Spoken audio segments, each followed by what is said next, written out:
Streaming live from the Paul and Catherine Ranke Memorial Studio, this is TV Free Baltimore. Support for TV Free Baltimore comes from viewers like you. Become a TV Free Baltimore member by visiting patreon.com/tvfreebaltimore.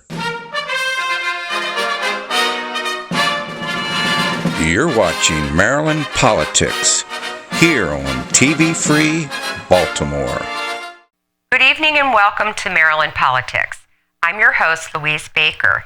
Tonight we have the honor of interviewing Delegate Reid Novotny, who's running for State Senate in District 9, which encompasses part of both Carroll and Howard counties. That said, we should also mention Delegate Novotny serves in the Maryland Air National Guard and holds the rank of Colonel. Delegate Novotny, welcome to the show. Thanks for having me. So I want to start by having you tell us a little bit about yourself, your education, your background, your family life, and what drove you to run for State Senate. Thank you so much. Again, thank you for having me tonight. So I grew up out west and had the opportunity to go to school through George Washington University. And I was able to go through school because I had an Air Force scholarship there. My grandfather and father both served in the military, so I really had service at my core.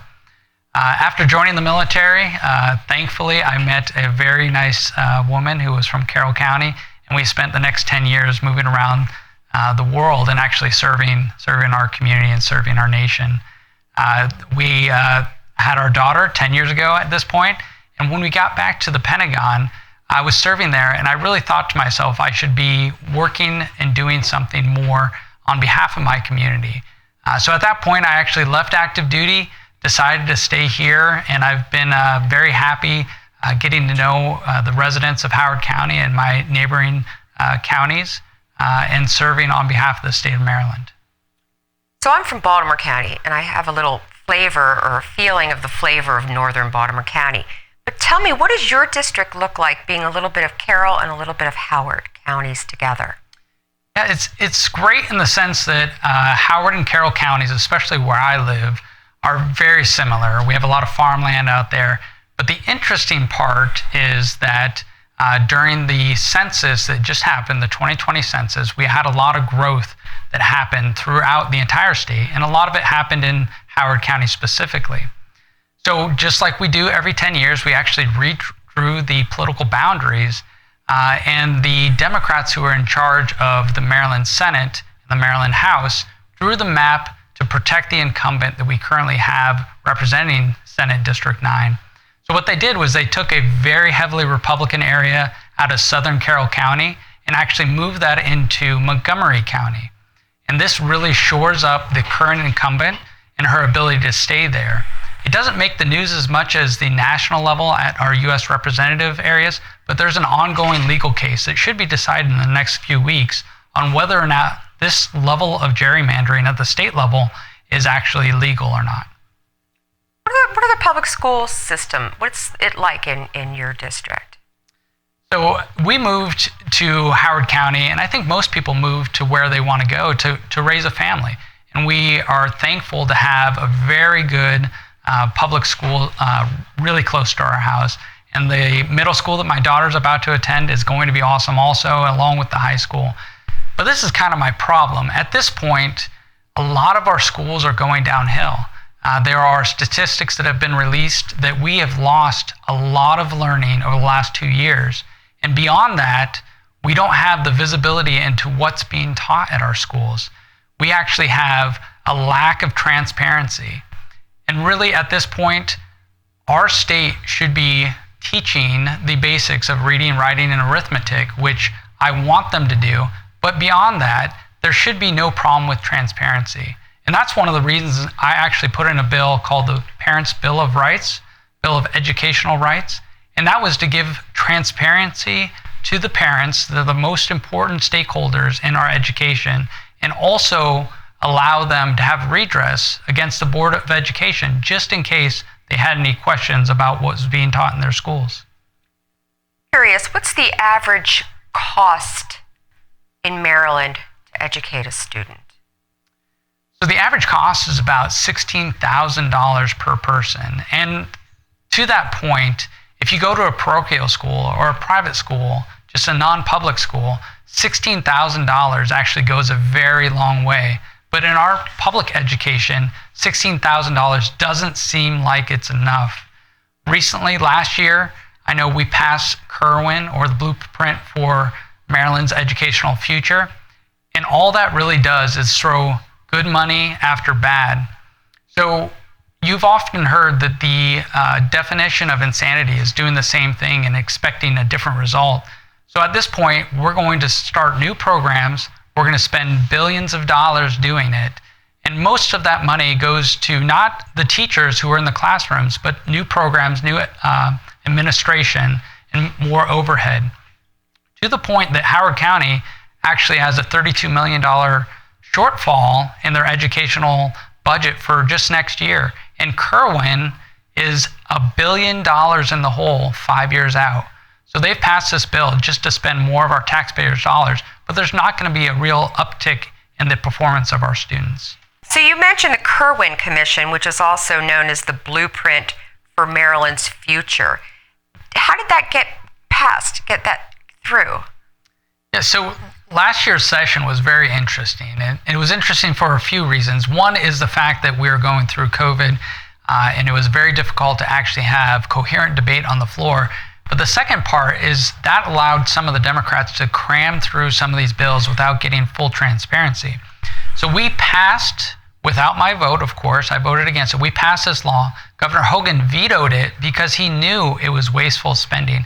And the person that I'm running against right now actually voted not only for the bill, but to override Governor Hogan's veto. And I really just didn't agree with that at all. So we talked about the average cost. Are you someone who supports the money following the child and school choice, homeschooling, things along that line? Yeah, that's one of the best things that we can talk about, is that our money that we have for education is not for the educational system. It is not for the unions. It is actually to educate the students. So if that money is better spent for your child, for your student, in a public school or a private school, we should have no problem with that. Even if it is a modest percentage of that, I know our private school and homeschool parents would love the ability to do that. We actually voted on something on the House floor today, and it's a program called Boost. Boost is actually used for the most severely poor people within mostly Baltimore and Prince George's County, and they use these scholarships to go to private institutions.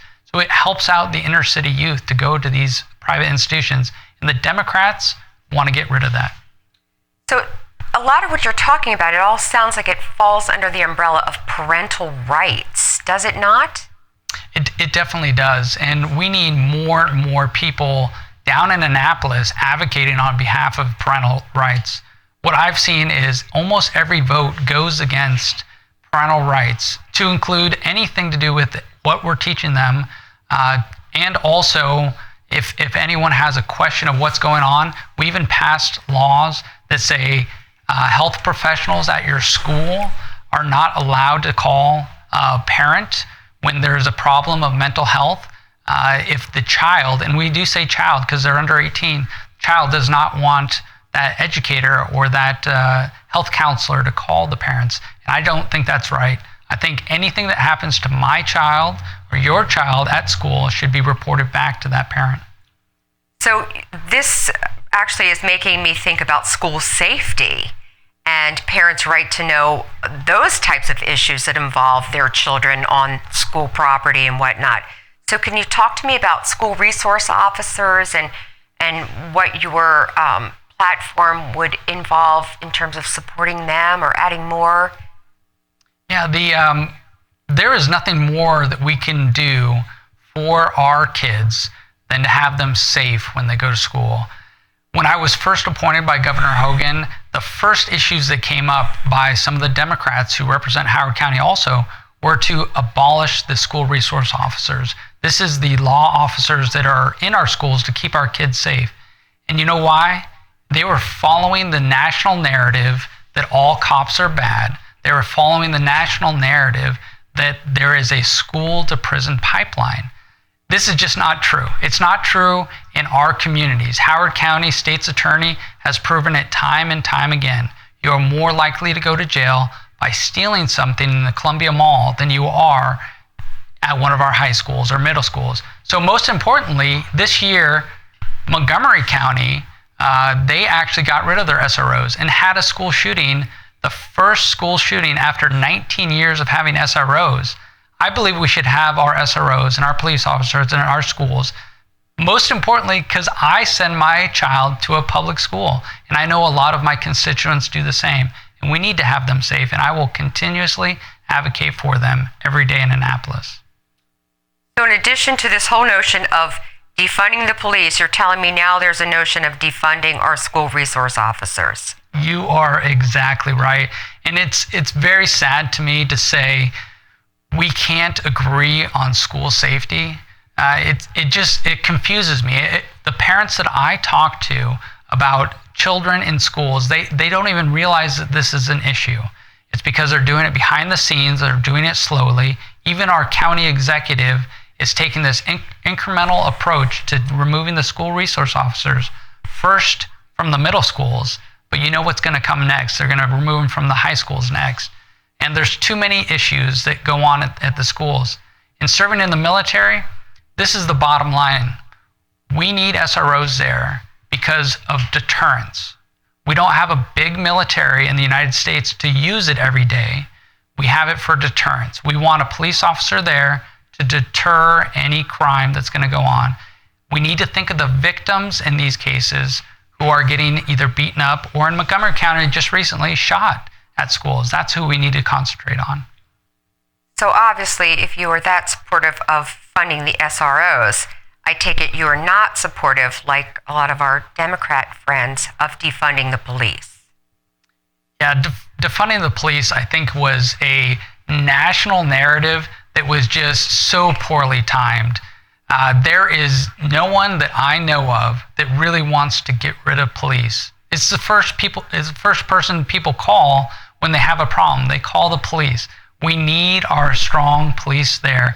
I actually voted against all the defund the police efforts that happened last year and voted for funding them every single time I could get. I actually put in a law myself to give additional tax bracket changes to our police officers and first responders so that they could live and work in the same community. The best part about the SRO program too is it connects children to police officers at a very early age so they can learn that police officers are there to serve and they're there to help and to keep people safe. I recently attended a meeting with the chief of, I believe, the Baltimore County Police Department, and he spoke extensively about the low morale of our law enforcement officers right now. Can you talk a little bit about that? Yeah, I think this is a direct result of what we did, and I say we as in the Democrats down in Annapolis did to reduce the morale in our police force in all of Maryland. I equate it to the fact that it is similar to joining the Army in the middle of Vietnam. I've talked to police officers in Howard and Carroll County, and they say the recruits aren't there, the morale is terrible, and everyone who's about to retire is going to retire. And I was frustrated by all of the votes that the Democrats took to decrease the safety and decrease the morale of our police officers that just are out every day trying to protect us. I was so disappointed to hear that Maryland was the first state to take away the police officers' Bill of Rights. Is that accurate? Yeah, you're exactly right. We have the proud distinction with the fact that we were the first to draft a Bill of Rights for our police officers, but then the sad distinction that we took it away. And I was very disappointed. Hogan vetoed this, and the Democrats, along with the person that I'm running against, actually overrode his veto. So at this point, I know for a fact these police officers are just demoralized and defunded throughout last year, and it's only getting worse at this point. So where does the officers' Bill of Rights stand now? Yeah, so right now they don't have something called qualified immunity. And it's interesting, and I can equate it to the fact that, I'm in the military, right? We serve under the Uniform Code of Military Justice. We have a different set of rights and a different set of rules because part of our job could be going overseas and we could have an interaction with someone who is an enemy combatant. Our police officers are required to make split-second decisions on whether or not a criminal is, for example, going to shoot at them, shoot at someone else, and now they have to, within that split second, see whether or not they're going to get sued or lose their job. So this is the kind of pressure that we put on these individuals that is just not human, even though they have body cameras, which all police officers love body cameras because you can see how quickly they make a decision. And 99.9% of the time, they'll make the correct decision and do what's best for our safety of our communities. So we've talked about safety in schools, safety issues in the county, the state, country. So we have some global safety issues people are kind of feeling right now. Can you talk a little bit about that because of your military background? Yeah, it's very sad what Russia's doing right now. It just really is depressing. So in my opinion, though, this really ties back to what we do on a foreign policy issue, but also on a local policy issue. So as you saw at the beginning, when Russia invaded Ukraine, Germany actually was standing on the sideline. And the reason why Germany was standing on the sideline is about 20 years ago, they decided to go on this Green New Deal type of epic, we need natural gas from Russia, and they can't produce their own energy independence. So when they were standing on the sideline, Ukrainians were dying in the street, most literally. So I only bring this up in the sense that, we have the same progressive ideas here in Maryland and down in Annapolis. I know for a fact the senator that I'm running against supported things that would actually make it so you could only have electric in buildings. That means most literally you couldn't have natural gas in these buildings. You couldn't literally make your bacon and eggs in the morning on a gas stove. They wanted it to be all electric. But what that does is that draws us further into energy dependence on other countries and actually makes everything, and I mean everything, more expensive here in Maryland. Well, obviously, everybody is feeling the pressure, the pain at the gas pumps. Mm-hmm. There is a little bit of relief currently happening with this 30-day tax hiatus. What's going to happen after these 30 days? Yeah, so the simple answer is the gas prices are going back up after 30 days, but there is hope. So I've entered in legislation and actually would curb the cost of the inflationary part of the tax. So right now we're getting 36.1 cents taken off of our bill. That will be about $100 million in savings for Marylanders. The sad part is we have a $7.5 billion surplus. So $100 million is literally a drop in the bucket. So after 30 days, what my proposal is to actually continue to keep that inflationary part of our gas tax very low and actually hopefully reduce it for the next 2 years. At this point, I don't have a lot of hope because a lot of the Democrats don't want to save this money. They actually want to spend it on your behalf because their opinion is they know how to spend it better than you do. But I totally disagree with that. I think the more money you have in your pocket, the better decisions you can make for yourself and your family. Do you have any other ideas or notions of how you could save Marylanders some money during this crazy inflationary time? Yeah, it is difficult to actually save money around here. We are ranked number 50 of 50 places to retire in the United States. We have high taxes on our retirement everywhere. I put in specific legislation to reduce taxes on retirees. I also co-sponsored legislation with the governor to get rid of entirely the taxes we put on our retirees. And I know for a fact the Democrats have given it just a small amount. I think they're earmarking about $350 million of that $7.5 billion to give to retirees. But at this point, you've already paid your taxes once and twice. sometimes. So I think we just need to give all that money back. I've actually introduced some legislation that would change the way we fund our government. And I say that in the sense that if there's a surplus, you should actually give it back. Another state does it. Alaska and Oregon, if they have surpluses, they actually give the money back directly to their citizens. And I think Maryland needs to do the same. Well, you bring a lot of interesting ideas, a lot of experience, a lot of wisdom here to the table.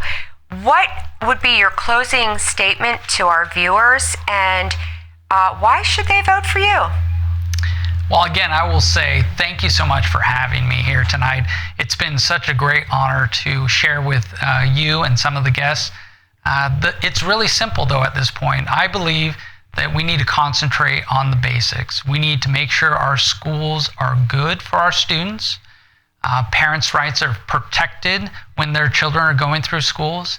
And along those lines with protection, I think we need to have our safe communities. We need to support our police officers. And then finally, of course, we need to have a place where we can live and work and retire in a cost-effective manner.